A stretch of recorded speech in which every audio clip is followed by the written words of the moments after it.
अस्सलाम वालेकुम। अगर आप लोग गडाफ टाउन में एग्रीकल्चर लैंड ढूंढ रहे हैं for goat farming, for cattle farming, dairy farming, fish farming या एग्रीकल्चर पर्पस के लिए लैंड ढूंढ रहे हैं, तो भाई मेरे पास 3 से 4 लोकेशंस अवेलेबल है गडाफ टाउन में। नियर मवेशी मंडी, नियर गुलशन मेमार, कुछ 5-10 मिनट के ड्राइव के ऊपर है। अच्छा, वहां पर हमारे पास जो कैटेगरी है वो गेटेड कम्युनिटी के अंदर होती है और उसमें जो है 1000-2000 गज और एकड़ों में भी आपको जमीनें मिल जाती हैं। पानी की बात करूं तो पानी मीठा है और पानी 300 फीट के बोर के ऊपर ज्यादातर फार्मर्स करा रहे हैं आजकल। 300 फीट का बोर करा रहे हैं, उसमें उनकी कंजप्शन पूरी हो जाती है, लेकिन एज पर कंजप्शन आप अपना बोर भी कराते हैं। और अगर लाइट की बात करूं तो पूरे गडाफ में जो है वो लाइट नहीं, सोलर के ऊपर मामला चल रहे होते हैं। अच्छा, आप थोड़ी एक अवेयरनेस मैसेज आपको देना चाहता हूँ। देखें, 3 तरह की लैंड देते हैं होती है और तीनों के जो है वो रेट्स भी डिफरेंट है। अगर आप गडाफ टाउन में आते हैं तो आपको एक मिलती है सर्वे लैंड मोरूसी, जो जिसका 1000 गज का प्लॉट भी सिर्फ आपको 35-40 लाख रुपए से नीचे नहीं मिलता। एकड़ में जाते तो कुछ कमी पेशी हो जाती है क्योंकि आप बल्क में ले रहे होते हैं जमीन। वो होती है 99 ईयर लीज वाली सर्वे मोरूसी लैंड कहते हैं उसको।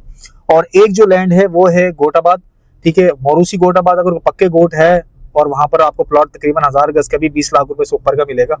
और इसके अलावा अगर आप एग्रीकल्चर लैंड पे जाते हैं, जैसे कि आप बहुत सारे एड्स भी देख रहे होंगे फेसबुक पे और बहुत सारी चीजें भी देख रहे होंगे, तो ये 12-15 लाख रुपए 1000 गज मिल जाता है। देखें, अच्छा, 2 चीजों को समझ लें। नौजवान शौकीन यहाँ पर आते हैं और वो 12-15 लाख के हिसाब से प्लॉट ले लेते हैं, 4-4, 5-5 प्लॉट ले लेते हैं, बट उनके पास कोई तजर्बा नहीं होता।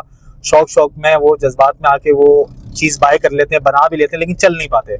अभी रिसेंटली मेरे पास इतनी कॉल्स आ रही है फार्मर्स की तरफ से जिनके 4-4 हजार गज, 5-5 हजार गज के, 2-2 हजार गज के प्लॉट हैं, वो चल नहीं पाए क्योंकि उनका तजर्बा नहीं था। तो उनको नुकसान ये हुआ है कि आप वो बेचने के लिए खड़े हो रहे हैं तो उनकी जमीनें इतनी आराम से बिक नहीं रही हैं। तो इसलिए मैं कहता हूं कि आप कम जमीन से काम स्टार्ट करें। लेट से कि आप नए हैं तो सिर्फ और सिर्फ आप स्टार्ट करें 1000 गज से, ठीक है। अगर आप पुराने हैं तो ऑब्वियस सी बात है, आपका तजर्बा, आप बड़ी जमीन भी ले लें तो आप वहां से रेवेन्यू जनरेट कर लेंगे। तो ये 12-15 लाख वाली जमीनें जो होती है इनकी वर्थ नहीं होती है, इनकी जो वो होती है प्रॉपर्टी वर्थ जो है वो सालाना नहीं बढ़ती है। हाँ, इस जमीन से आप बिजनेस का जो है ना रेवेन्यू जनरेट कर सकते हैं, बिजनेस करके इससे प्रॉफिट कमा सकते हैं। तो इसमें बहुत सारे काम एग्रीकल्चर से रिलेटेड है, इसके अलावा लाइव स्टॉक से रिलेटेड, ये आप कर सकते हैं। तो मेरी एडवाइस है नौजवानों को जो यहाँ पर आके या जो भी फार्मर्स आ रहे हैं जो 4-4, 5-5 हजार गज एक साथ लेके स्टार्ट करते हैं, वो 1000 गज से स्टार्ट करें ताकि उनको अगर नुकसान हो तो कम हो, ठीक है। और 1000 गज बिक भी जाता है आराम से, इतना ज्यादा उसमें वो कॉम्प्लिकेशंस नहीं आती। लेकिन बड़ी जमीन रीसेल होना बड़ा मुश्किल होता है। सर्वे बिक जाती है, मोरूसी गोट बिक जाती है, लेकिन ये जो एग्रीकल्चर लैंड होती है 12-15 लाख वाली इतनी आराम से सेल नहीं होती क्योंकि आप कंस्ट्रक्शन पे भी अच्छा खासा पैसा लगा देते हैं, तो फिर आप उसमें लॉस ही करते हैं। तो अगर आप ऐसी जमीनें लेना चाहते हैं तो मेरा डीएम में नंबर मौजूद है। कंसल्टेंसी लेना चाहते हैं उसके लिए भी डीएम आप मुझे कर सकते हैं, कॉल्स कर सकते हैं। और इसके अलावा भाई ऑफिस टाइमिंग जो है दोपहर 2 बजे से लेकर शाम 6-7 बजे तक है। गुलशन मेमार गेट नंबर 3 के अपोजिट मेरा ऑफिस है, वहाँ आ सकते हैं आप और कंसल्टेंसी ले सकते हैं।